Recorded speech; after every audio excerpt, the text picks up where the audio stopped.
Hello, everyone. Thank you all for coming to this paper. Um, Thank you for coming to the conference, and thank you very much for sitting and listening to my talk. So, I'm Emily. I'm a student here at the University of Cumbria in the UK, and today I'm going to talk about a part of my research that involves gender performances of cyborgs and players in the video game Cyberpunk 2077. Um, my PhD is on the intersection between gender and video games, specifically in cyberpunk style games, and games that deal with questions of embodiment, temporality, language, subjectivity, and agency. Now, these can all be linked to gender. And so the research questions go beyond asking who plays what kind of games and why, but I really want to look at um, video games as pieces of digital literature and why we use them to understand things about ourselves and the world around us. So I'd like to put these questions to you today. Firstly, what is the game? We need to know that before we can start talking about it. I want to cover Butler and their theory of performativity, and then see how that applies to the game and how that provides a new way of looking at the video game.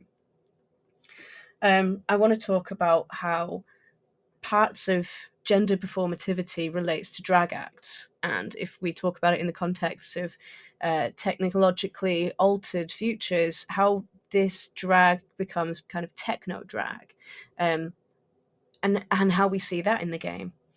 Um, to contextualize the rest of it, we need to understand the masculine history that cyberpunk has been born from and the authorship behind that. And then I also want to look at how players engage with embodiment through technology of the game. So, first up, the game. The game Cyberpunk is a open world RPG released in 2020 by software developers CD Projekt Red or CDPR. Set in the dark future of Night City, the game centers around V, our protagonist, who's a mercenary who inserts a biochip into their brain with the personality of a terrorist, Johnny Silverhand from 50 years ago. So the biochip is corrupted and begins rewriting V's brain with Johnny's personality, and the game centers around trying to find a cure for that before V is completely lost. So, what makes this game so special? Why is it that I want to talk about this, and why do I have an entire PhD dedicated to it? Well, what struck me as unique about this game was the character selection menu and the character creation from the beginning. I found that gender identity was linked to the tone of voice, not the type of body. So that means that I could mix and match different body parts to different people, and I could create a character that doesn't adhere to any kind of strict binary. Now, that's not necessarily a new thing. We can look at games like Baldur's Gate 3, Second Life, The Sims. Um, Particularly if we look at Create a Sim, it deals with the concept of gender very well. We have masculine and feminine, or instead of man and woman, and then the Sims have the opportunity to become pregnant or impregnate others. As well as other parts. So gender and the body are not immutable, and in fact allow for more immersive embodiment of our characters if we ourselves don't adhere to this binary. So then I looked back to cyberpunk, and one of the unique factors, aside from character creation, about the game is in the technology that it uses, and it's so deeply entrenched in technology and these wonderful new technologies that haven't been considered before in other games. Things like brain dances, augmentations as a leveling up mechanic, smart weaponry, cyber hacking, and net running. Quest information is delivered on data shards. Um, and of course, we have Johnny Silverhand as entirely a technological being in our minds. So if you want to talk about any of these later, I'm on the Discord, so I'll happily talk about any of these as well. So I start to ask the question, can we consider technology to be the gender of cyborgs? And if we can't conclude this, then are technologies used as tools that facilitate gender expression for these cyborgs? Or does the answer lie somewhere in between? To start answering this question, I looked to Judith Butler and Butler's theory of performativity. So, Judith Butler is a post-structuralist feminist who has been a prominent voice in gender discourse for decades now.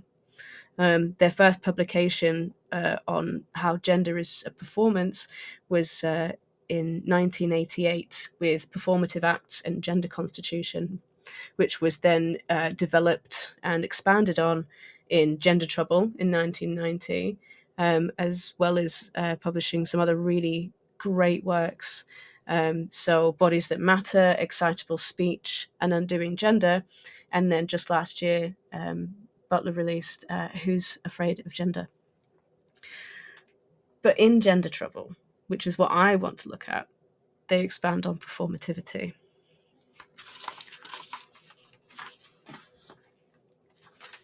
So the concept of gender is complex. There's no right or wrong, there's no definitive answer to this subject. So for Butler, they say that gender is not an innate circumstance that we're all born with, but instead it's a performance that is culturally inscribed on the surface of the body in what they call performativity. In this theory, gender is something that one does rather than something that one is. In Gender Trouble, Butler writes that gender is the repeated stylization of the body, a set of repeated acts in a highly rigid regulatory frame that congeal over time to produce the appearance of substance or a natural sort of being. Now, what this means is the way that we act, speak, and move through the world consolidates an impression of being a gender. How many times have we been told that that's not very ladylike, or you need to man up, and these gendered terms? These all lead us to believe that men and women are fundamentally different in the way that they speak or behave. But really, that it's an illusion. Being a man or being a woman denotes an internal reality that we then project outside ourselves, which isn't accurate. What actually happens is that it's being produced and reproduced all the time to consolidate this fact. According to Butler, the internal core of ourselves is illusionary, and it's created by exterior gender performances. And this is what alludes to the thinking that gender is a natural sort of being inside us. Now, to illustrate my point, here are two characters from the game. We have Cynthia and Lizzie. Cynthia has had so many cosmetic augmentations that her child no longer looks like her or the father, and that leads the father, the quest giver, to think that she's having an affair, when really she's just had such cosmetic surgery that she doesn't look anything like the person inside. And she says herself, you can't fool genes. So she uses technology as an aesthetic tool in a performative way to enable her to perform as the identity that she feels more comfortable with, not the identity that would perhaps be seen as more fixed by today's standards. In 2077, everything is mutable. And now Lizzie is perhaps a more extreme example. She's a celebrity who has gone full chrome. She would prefer to do away with all organic parts and be completely technological. And She is concerned with the boundary between our documenting of reality and then our active shaping of it. She describes herself as the embodiment of the future and a chrome mirror in which social hyperconsciousness is reflected.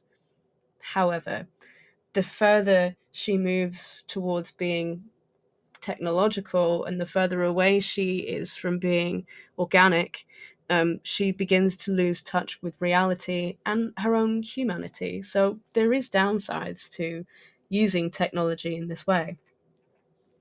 Now, for the player character, the avatar, V, here are my two Vs. We have Corpo V on the left and then Street Kid V on the right. My Corpo V is a businesswoman, uses net running as a way of getting into otherwise inaccessible areas. Uh, and they use their language and femininity to kind of work their way through the story. And they will try and, if there's a way to talk through an issue, that will always be the first resort. Whereas my street kid, not so much. My street kid would prefer to use throwing weapons and Sandevistan or Berserk cyberware, um, which increases damage output and damage resistance. So we'll try and talk through things, but ultimately fails because they are more interested in just dealing with it rather than finding it an alternative route. Um,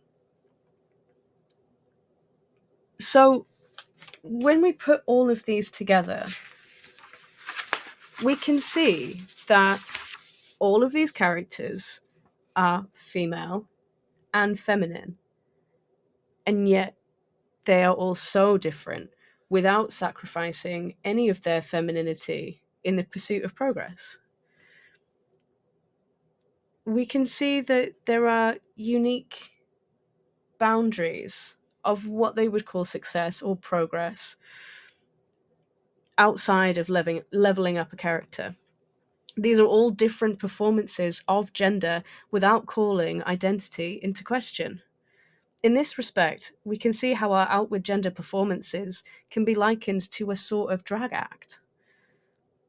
These are the shells that solidify our outward performance, and they are solidified over time through behaviours and speech acts. In terms of drag, Butler quotes Esther Newton's work.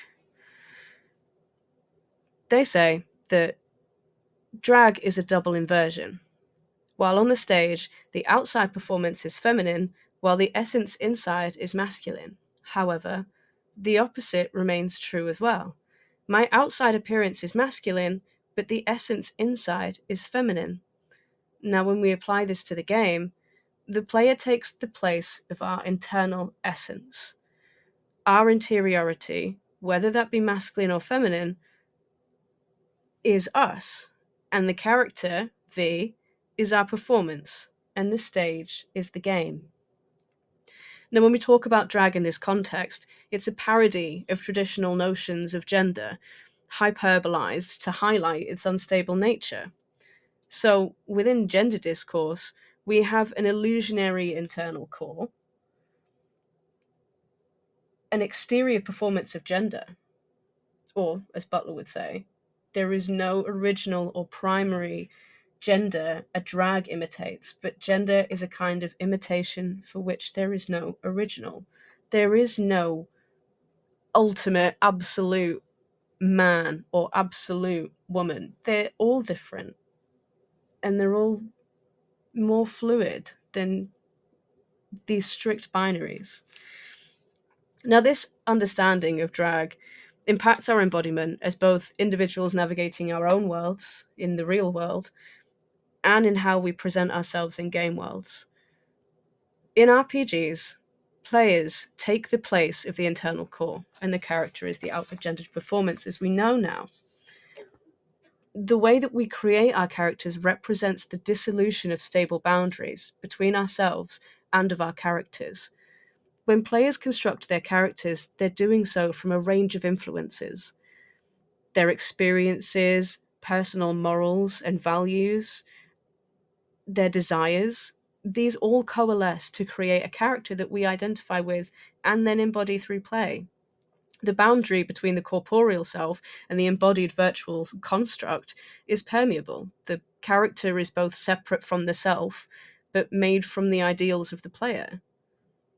G says that virtual characters have virtual minds and virtual bodies. They become the player's surrogate mind and body. As a player, you must attribute certain mental states, beliefs, values, goals, feelings, attitudes, and so forth to the virtual character. And a study in 2007 found Royce found that in online video game spaces, players embody femininity and then perform masculinity. So female players will create a female character that they then fill with masculinity. An example of this embodiment versus performance in Cyberpunk would be that when you create your character of V, you can change the length and style of the nails, and then you can then see these nails while you're wielding heavy machinery and sledgehammers. So let's get more into embodiment and technology. These two concepts are core to cyberpunk, and they make up the experience. The story, at its most fundamental level, revolves around selfhood. What makes you, you? And it questions where the boundary of the self and the other, and by extension, how much of ourselves we see in the character lies. How is our character changed by the choices that we make? These questions in cyberpunk are all mediated through technology. Rommel says that through technology, the self is already open to the multiplicity of otherness. That technology, even when embodied, is always an otherness that pushes subjects beyond solipsism, or beyond the view that the self is all that can be known to exist. And when we see this in cyberpunk, we see it through Johnny. He is not us, he is something separate. Whether we view him as software on a chip or as a digitized human being, he is not us and yet remains a part of us. V knows he exists because he is in our heads, visually, audibly, or occasionally when he controls our actions and speech. And the relationship that players and characters create can occasionally be taken for granted. So we use them as an extension of ourselves most times, and then we embody them for hours at a time when we play these games. But this relationship is then taken for granted when we play Cyberpunk. This disruption of our kind of ordinarily straightforward relationship is seen in two ways in Cyberpunk: the relic and in brain dances. So the relic, this is what Johnny exists on. He is the chip in our brains, and as players' relationship with Johnny progresses, it becomes more difficult to know which part is V and which part is Johnny, and how much influence Johnny has, how much control do we have. And so player embodiment is then complicated by the game's approach to embodiment and trying to get us to get Johnny as part of this embodiment and trying to incorporate him as a part of V as well, because we currently stand at the intersection of three modes. We have the player, we have V, and we have Johnny, but we are all working at the same time in the same body from the same perspective. And sometimes we can see that Johnny has the potential to alter our decision making as well. He's coercive. So the player, V and Johnny, is all consciousness merging, and our understanding is further disrupted when the player must choose whether to hand over control to Johnny or not. If the player accepts this, a cutscene plays where we witness everything he does from a first person perspective because he's taken control of the body. However, it nullifies all player autonomy.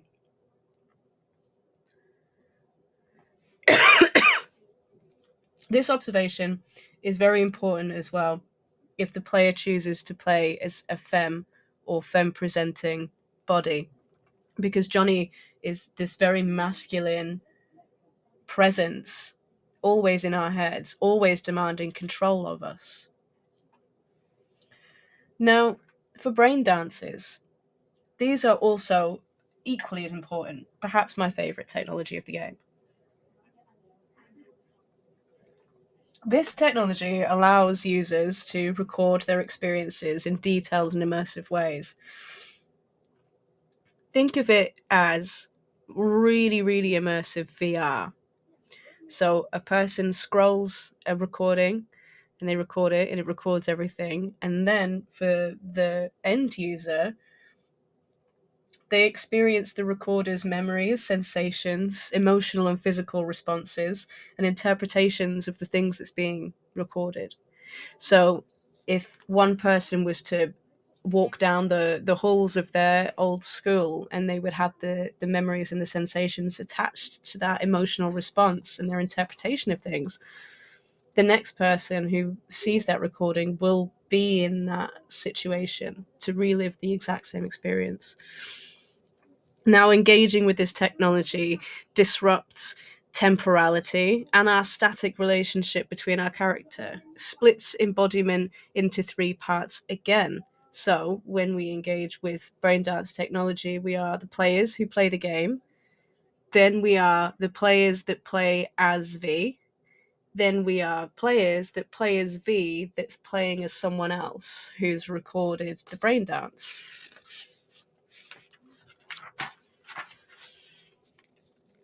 So between brain dances and the engram, our relationship to our character has been interfered with all through technology. And when we use it in tandem, it's our embodiment is fragmented into six parts. So we have the three states of existence when the relic is a part of us and we're engaging with Johnny. But then if we're also engaging with brain dancers at the same time, we're kind of refracted in six ways. Now, this isn't even covering intra and extra virtual worlds between the in-game and the real world, which we can talk about later if you like. So, the masculine histories of the game, we can see in some ways that it tries to shake it off, but in other ways it doesn't. So, in wider cyberpunk culture, things like film and literature, we can see classic tropes that were conjured up at this time.